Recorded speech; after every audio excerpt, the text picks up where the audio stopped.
Madali pagpipili sa dulo. So yan, pag nabutasan yan, mga kamaster, eto, pasok yun dyan. Honeycomb board. Ito nagawa mo. Ano yung aluminum. Pasok.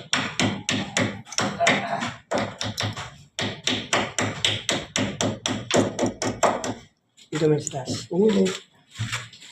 So, kailangan dito sa taas. May bilog na yan. Ito, sakto-sakto. Pag may ganyan puti, nakaano pa, ayusin ko pa yan. Para pumasok to ng maayos.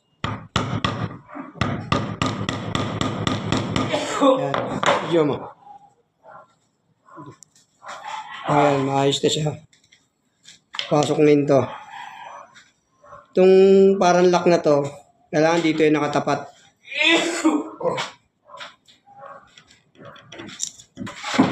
Yan. Dito sa kabila. Yan, lumabay yung video. Ito.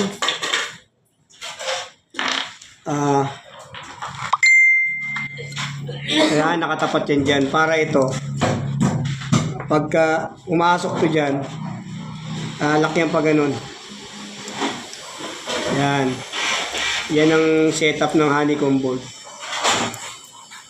Na ganyan. Pero ito dahil nasa loob yan. Eh. Yan, ganun yan. Nasa loob. Papasok yun yan. Ito yan, kagaya nito. Ito. Tapos kuha mo ito.